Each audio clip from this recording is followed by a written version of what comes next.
She is Brenham local, and she first attended Camp for All with the Periwinkle Foundation in 2012. So if you will please join me in welcoming Riley to the stage.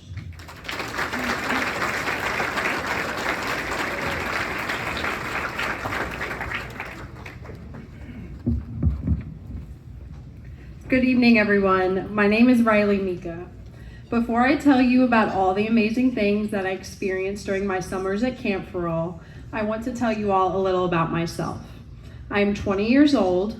I am originally from the small town of Hallettsville, but I moved to Brenham in 2013 and my home has been here ever since.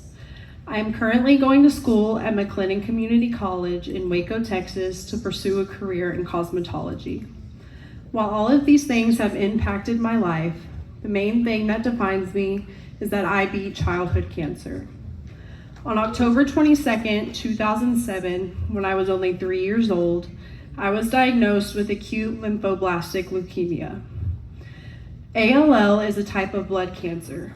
It is also the most common type of childhood cancer. This diagnosis completely changed my life and my family's life. It started a cycle of road trips to Texas Children's in Houston, numerous rounds of steroids, chemotherapy, surgeries, and many other things. I was treated at Texas Children's until December of 2009 when we finally got the incredible news that I had gone into remission. I still return to have a checkup every year, but I am always blessed enough to get the all clear.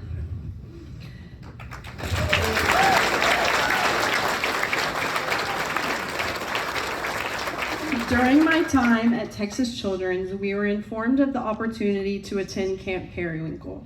This is a camp for children ages 7 to 15 who are currently or have previously been treated at Texas Children's Hospital.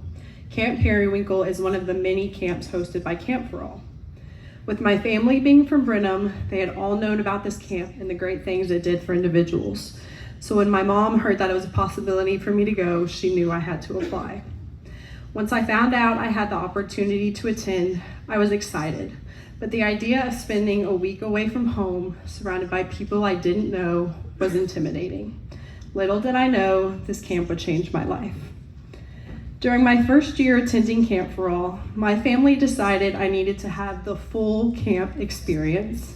So they drove me all the way to Houston just for me to ride the bus back to Bergen, which would have only been about a 20-minute drive from my house. When we got to the entrance of camp, the first thing I remember was seeing the huge ropes course. I was both excited and terrified to try it out. Thankfully, all of the counselors and staff encouraged me to try new things and step outside of my comfort zone the entire time I was at camp.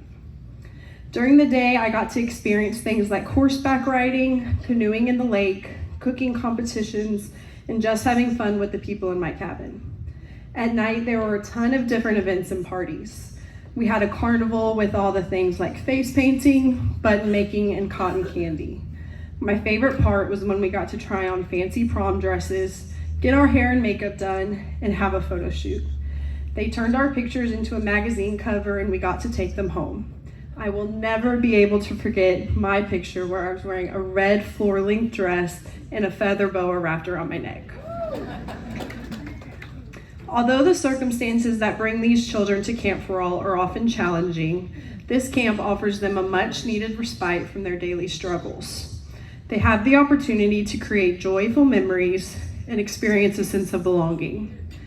By being able to see this firsthand, I was truly impacted by Camp for All in a big way. I have come to understand that despite facing significant health challenges, it is still possible to embrace and cherish the good times. I want to thank all of you for being here tonight and continuously supporting Camp for All and the great things they do for our community. Knowing what Camp for All meant to me and my family, I encourage you to support this year's campers by making a gift. Your contributions make sure that Camp for All will always be available for every family. Before I leave this stage tonight, I want to mention one last thing. During my treatment, my mom started a blog that documented everything I had gone through. I just recently went back through it to gather some of the points for this speech. I saw this quote and knew I had to include it tonight. Children with cancer are like candles in the wind who accept the possibility that they are in danger of being extinguished by a gust of wind from nowhere, and yet they flicker and dance to remain alive. Their brilliance challenges the darkness and dazzles those of us who watch their light. Thank you.